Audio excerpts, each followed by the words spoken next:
Buenos días. El día de hoy nosotros vamos a venir a presentarles 5 proyectos de física de grado 11. Nuestros nombres son Nicole Cortés, Valentina Vanegas. Daniel González y Julián Arley Alfonso, pero él no pudo venir el día de hoy porque está enfermo.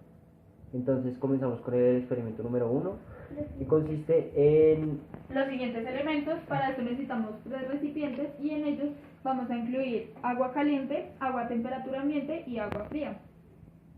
El procedimiento es que debemos colocar la mano izquierda dentro del agua caliente y la mano derecha dentro del agua fría durante 1 minuto. El siguiente paso es colocar las dos manos en la temperatura ambiente. Después de pasado el minuto. Nicole, por favor, cuéntanos tú qué sientes. No, espera. ¿Qué puedes ¿Cómo se percibir? pueden responder las preguntas? En la mano izquierda Mira. siento el cambio ¿Cómo de se siente temperatura. el agua en la mano que estaba antes en el agua fría?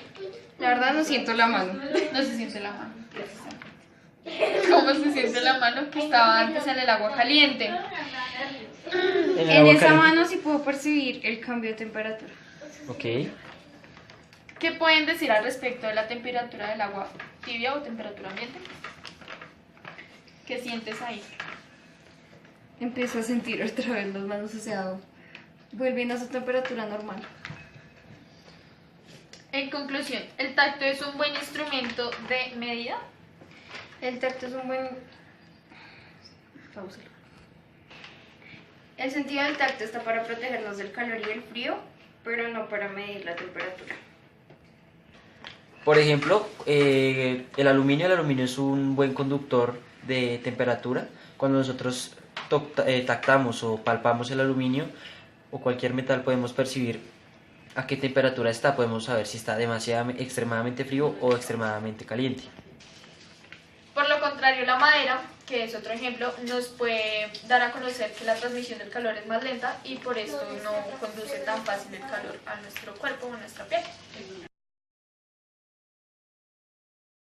Experimento número 2. El experimento número 2 se llama termómetros antiguos. Para los materiales necesitamos un frasco de vidrio transparente de 50 centímetros Pues acá ya tenemos cúbicos. una parte del laboratorio realizado, pero los ingredientes son...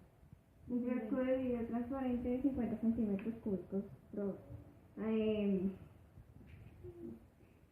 Un pitillo transparente, plastilina o pegante, agua, colorante y un estufa.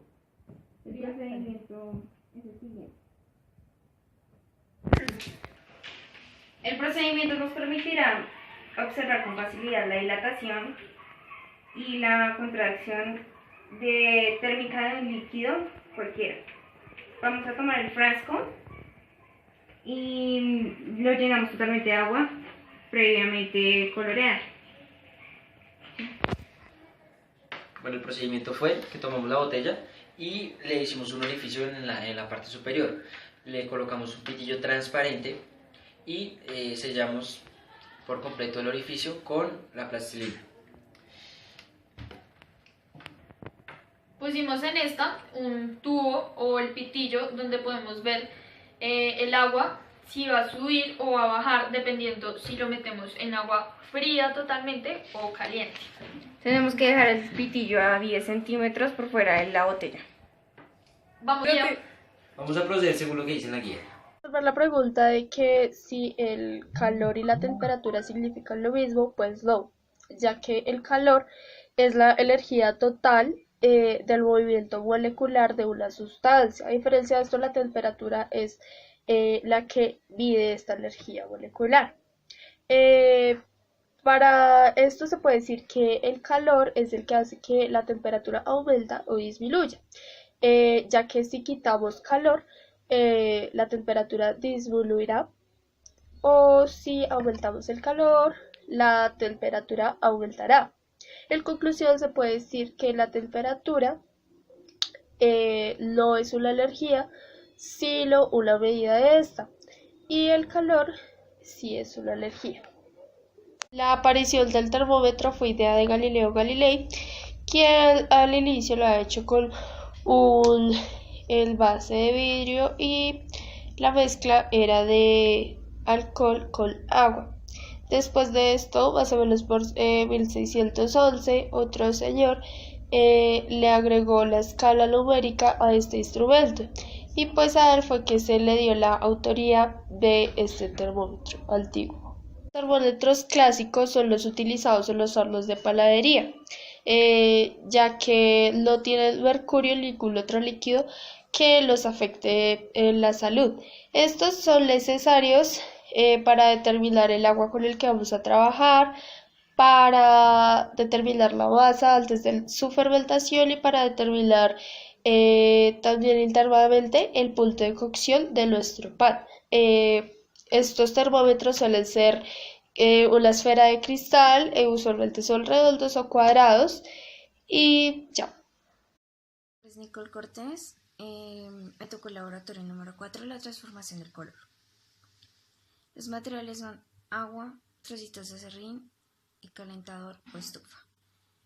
En el procedimiento colocamos primero un poco de serrín en un recipiente con agua, luego colocamos el recipiente sobre la llama y observamos que a medida que el agua se forman corrientes de convección en el líquido, se podrá apreciar esto por medio del aserrín que sigue el movimiento del agua en el recipiente. Para esto podemos evidenciar mejor las corrientes y se recomienda que el calor quede en la parte lateral del recipiente. Resolveré las preguntas que la profesora nos dio en la guía. La primera es: ¿para qué los calentadores se colocan en el piso y a los aires acondicionados colgados en la pared cerca del techo? La temperatura del aire acondicionado es más fría que el resto de la habitación, por eso el aire que se encuentra en esta tiene que estar lejos. Por lo tanto, como el aire se enfría, sus moléculas se habrían acercado más unas con las otras para que el volumen se conduciría y su densidad aumentara y el aire se irá hacia la parte inferior de la habitación. Se coloca en la pared superior para que alcance a enfriar la pared de arriba. Si se coloca en la parte inferior, el aire frío quedaría estancado en lo profundo y el aire caliente en la parte de arriba. En el caso de los calentadores, al momento que el aire es caliente, las moléculas se separan más unas de otras, por lo que el volumen aumentará y su densidad se reducirá. Por lo tanto, este aire caliente tendrá menor densidad que el aire de la habitación y tendrá que subir. La colocan en la parte inferior para que antes que se concentre en la parte superior de la habitación caliente también la parte inferior. No pueden acercar estas dos. El tercer ejemplo serían las corrientes de magma, conocidas como corrientes de convección en la superficie del manto terrestre, que son prácticamente por fuera de la Tierra. La pregunta dice: ¿por qué en el desierto las personas usan ropa clara y de muchas capas? Prácticamente en el desierto hace mucho sol, más no calor. En el desierto hay más brisa que calor, entonces por eso la gente se cubre con ropa clara para que no atraiga, en pocas palabras, el calor hacia ellos, pero de todas formas hace sol. Las corrientes conectivas. Voy a dar 3 ejemplos. Uno de ellos es el calentamiento uniforme del agua en una olla. Aunque solo funda en el contacto con la fuente de calor, el agua caliente va hacia la parte inferior y la fría baja hasta el profundo, donde el intercambio de calor entre el recipiente y el agua queda. La segunda sería las corrientes de aire, que son, en pocas palabras, el viento. Las corrientes de magma.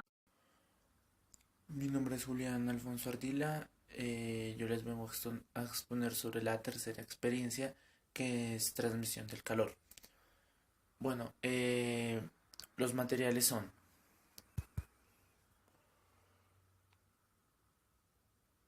una cuchara de palo, una de metal, una de plástico y una de cerámica.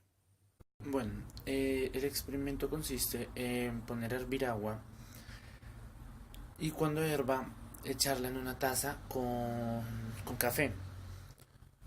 Ponemos las 4 cucharas mencionadas de los 4 diferentes materiales. Esperamos un minuto y luego tocamos cada cuchara diferenciando el calor o la temperatura de cada una de ellas.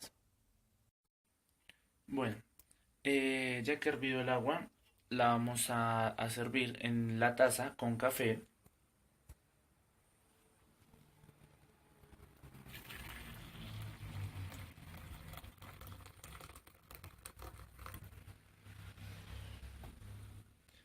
Y vamos a poner las 4 cucharas al mismo tiempo.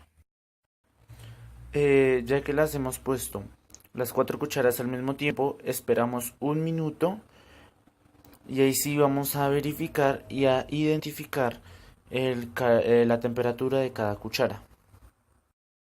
Bueno, la pregunta que nos presentan ahí dice algo como: si caminamos en una alfombra en la casa, sentimos menos frío que cuando caminamos en la baldosa.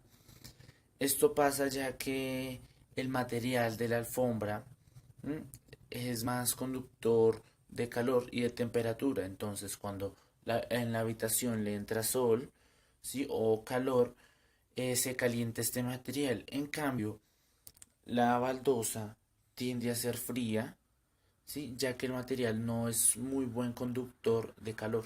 Bueno, después de haber esperado un minuto, nos pudimos dar cuenta que cada cuchara tiene una temperatura diferente. La cuchara que está más caliente es la cuchara de metal, ya que el material es más conductor de temperatura.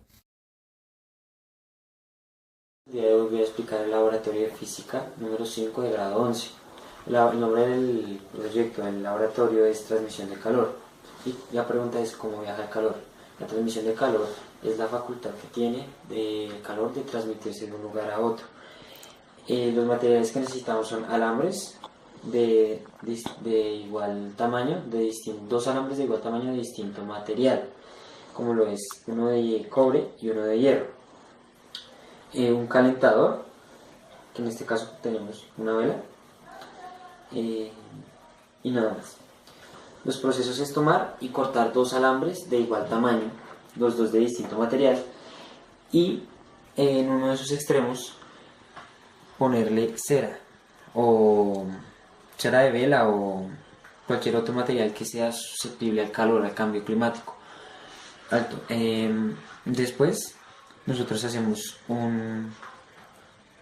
colocamos un gancho en la parte final de uno de sus lados y colocamos un objeto para poder sostener los dos materiales que no tenga tanta propiedad para transmitir el calor como lo es la madera.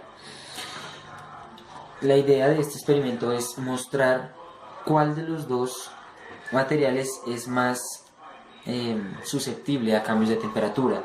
En este momento nosotros podemos darnos cuenta que ya lleva mucho tiempo el alambre de hierro y no ha mostrado ningún cambio de temperatura. El único cambio que presenta es la carbonización de uno de sus extremos, al contrario del alambre de cobre, que ya ha presentado calor a una alta velocidad, podríamos decirlo así.